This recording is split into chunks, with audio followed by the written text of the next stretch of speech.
Welcome back, welcome back, welcome back. Yeah, so yesterday I showed you the prep on these nails. So today I'm gonna show you how I did the nails. Okay? Okay. Um, Welcome back to Nailmas. We're gonna be doing some curved nails. These are a medium set using the Flojo tips that I found off Etsy. I do not have a link, so I can't share the link. But I went to Etsy and I clicked on I was looking for different curve tips to try. And then I came across these and I was just like, oh, let me try them. So just go to Etsy, type in curve tips, or it might be Flojo curve tips, something like that. So yeah, definitely check out Etsy. So the nude that I'm using looks like Cover Rosebud from Young Nails. Excuse me, something's in my throat. Shoot. Okay, let's get straight into it. Well, we already got straight into it. Oh, y'all, welcome back to Nailmas. I really appreciate my clients coming back on time every day for Nailmas. I really appreciate it. And today, as you can see, this is not a late video. I'm not coming up in here late. I'm posting like I'm supposed to be posting. You know what I'm saying? I'm getting back on my Zoom like I told you yesterday. Excuse all this sniffling. I was playing in makeup, and for some odd reason, when I play in makeup, my sinuses get messed up a little bit. So drain it, drop it, tame it, and bring it on down, bring it on down. As you can see, I am not being rough with this acrylic because it's still malleable, so I don't have to use too much pressure to bring it down. I just need to guide it using my brush, making sure it's not falling off on the sides and making sure that it is covering the tip, sidewall to sidewall. So yes, tame it, tame it, tame it. Tame it and bring it on down. Clean it up and bring it on down, bring it on down.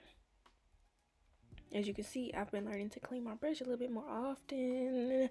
I've been taking my own tips. Okay? Okay. Yes. Bring it on down. Clean it up. Keep that shape. Next bead. Drain it. Drop it. Tame it, tame it, tame it, tame it. Seal it, seal it. Bring it around. Clean it up. Seal that bad boy. Go around. And bring it on down, bring it on down, bring it on down, bring it on down. Yes, ma'am. Clean it up, y'all. Let's see how many times I use my fingers. Looking good. Until it's not looking good, then I say, oh, need another bead. Drain it, drop it, tame it, tame it, tame it. Bring it on down, bring it on down. Now I'm using another bead on these nails because I'm not encapsulating these with clear because it's nude. Nude has its own structure. Well, not structure, strength. Clear is strength. What am I trying to say, y'all? Clear is strong, and so is nude acrylic. They're strong. Sometimes the colored acrylics are not as strong as those two, so that's why I typically encapsulate. And plus, I'm cheap. Shit. Excuse my language. I'm cheap, okay? So, therefore, I'm not gonna be using about my colored acrylic when I can encapsulate it with clear, okay? Okay. Yes, ma'am. Keep that shape. Drain it. Drop it. Tame it. Tame it. Tame it. And bring it on down, bring it on down, bring it on down, bring it on down. Okay, so I had a question on here, and someone asked me, could I do a dedicated video towards a bead size and textures? So I'm gonna do it, but I also want to just talk about it here. So when you are picking up a bead, you need to be conscious of how much monomer is still left in your brush, because that'll tell you what type of bead you're gonna have. Now, I dip my brush in my monomer and then I slide it against the side and I drain it just a little bit. And that's on my dish, my dapping dish. So I drain my brush a little bit off the dapping dish, okay? And then I place my brush inside of my acrylic, dap, dap, dap, depending on how big of a bead I want. Now, when I say dab, dab, dab, I mean like dab. I'm talking about like you can see me. But I make sure that I pat it on top of the acrylic when I'm trying to pick up a bead. Now, sometimes I let it sit there because it depends on how wet my brush is. If I'm trying to get a big bead, I'm gonna let it sit there and I'm gonna pick it up and then I'm gonna put it back down just to grab a little bit more. And then when I bring it out of the acrylic, I'm going to drain it. This is gonna make sure that my bead isn't too runny when I place it down on the nail. Yes, it can be runny if you had too much monomer in the brush when you try to pick up your bead. Draining it, and we dropped it. You see, it's still stiff. It didn't move until I moved it. That's the type of acrylic that I like to use. I don't like runny acrylic. I don't like too stiff acrylic. I don't like none of that. So yeah. And as you can see, I'm constantly having to wipe my brush off because all my products are cold. And the colder the environment is, or the products itself, the more runny the acrylic can be. So, and the more runny it is, that means it has a tendency to get stuck in your brush. So be mindful of that. Tame it, tame it, tame it, seal it, seal it, seal it. Making sure it's on the top of the nail and not hanging off. Making sure I clean it up if it does start to hang off. But tame it, tame it, tame it. As you can see, that acrylic is not like runny. So it's not moving until I move it. Now, those are the type of beads that I like to work with. And that's from top to bottom. Unless I'm trying to fix like a dip in the nail, then I need my bead to be drier because I don't want it to be running or easily movable, if that makes sense.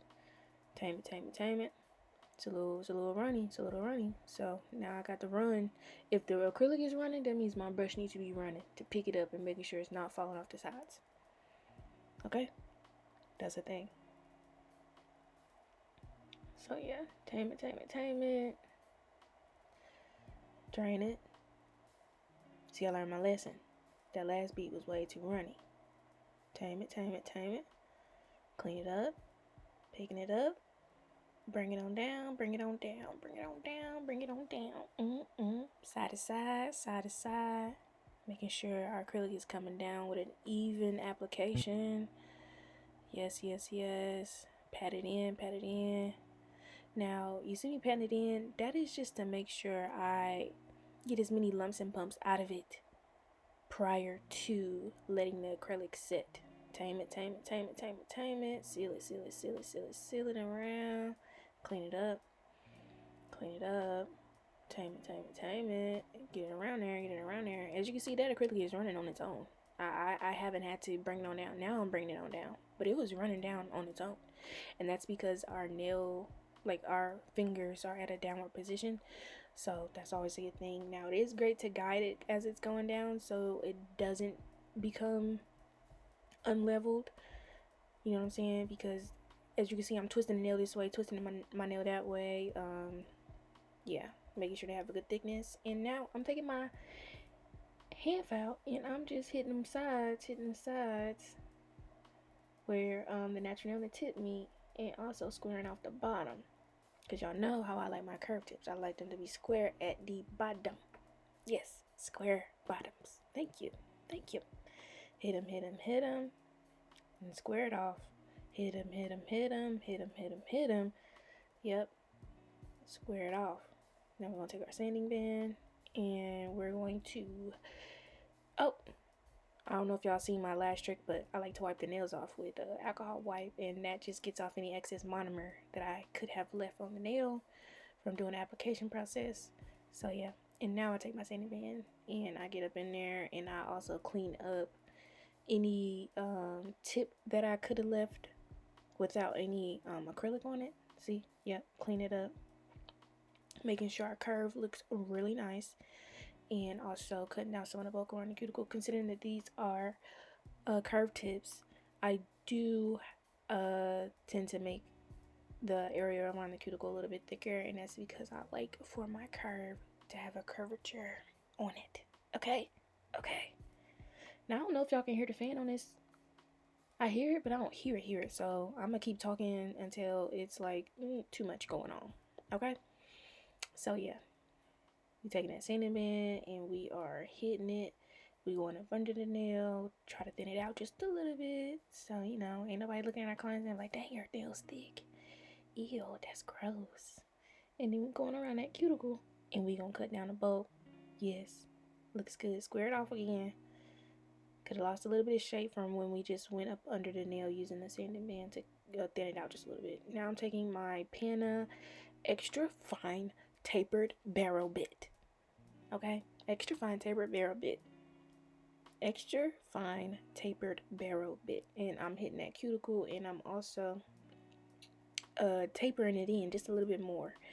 If I see it needs it, yep, just taper it in, making sure it's fitting, making sure it looks so good. So good. And just because you're done with the nail doesn't mean that you can't give it a second look. So as you can see, the nails were just sitting on my hand. I said, oh wait, I can fix that. Yep, give it a second look. Anything that needs to be fixed, and always dust your clients off. Okay, dust them off. Now we're doing a purple French. So cute. And it's a deep purple, so a cool tone purple, so it does it's fitting with the season, cold, yet it's purple and bright at the same time. Okay, so the brushes I got from Amazon, the color purple that I'm using is from an old McCart, what do you call those things when you get multiple, I forget what it's called, but it was like a mini, it was mini acrylics. I mean, not mini acrylics, mini gel polishes. And this was one of the colors that was in there. I had bought 2 of them. And honestly, I haven't seen these back in stock in forever. So I don't think they sell these anymore, to be honest. So I'm not going to link them. I probably shouldn't even be talking about them, to be honest. But I've had them since 2019. 2019. That's a long time to have some gel polishes. And considering that I don't do a lot of gel polish sets, they last me a long time. So if you guys were looking to, get a starter kit, I wouldn't buy all full size acrylic. I mean, I keep calling them acrylics, full size gel polishes. I would go and try to find me a mini gel polish set. I think, yeah, sets. I would call it a set. A mini gel polish set. I know my cart does have them, and I know what's another one that has them? I think Beetles. Yeah, Beetles and my cart both have them. So if you're interested, I would definitely check out the mini sets, so you can have just like a starter gel polish selection for your clients. So yeah, look at that. They look so cute. It looks so cute. And now we're gonna put some rhinestones on it. It's just gonna be 3 down the center, something real cute. Nothing too much. And I'm using the McCart rhinestone gel to adhere these to the nails. And after I'm finished with this, it's gonna be a big one and 2 small ones. And I'm making sure the 2 small ones are the same size. Yes, a big one and 2 small ones. Yes, ma'am. Yes, ma'am. This is Nailmas Day 16 on a Saturday. What are you guys doing today? What did you guys do today? I'm gonna go to the movies later, so I can go see Wonka. Yeah, that's what I want to do. And top coat Beatles. Y'all already know the deal. Y'all know the deal. It's Beatles, guys. If you guys made it this far in the no, not in the comments, in the video, can you leave me a I don't know what we thinking, y'all? Some grapes. Leave me some grapes. Okay, and as always, I hope you guys enjoyed the video. Like, comment, subscribe. Come back for more tomorrow. And yeah, and the finished product is coming up next. Bye.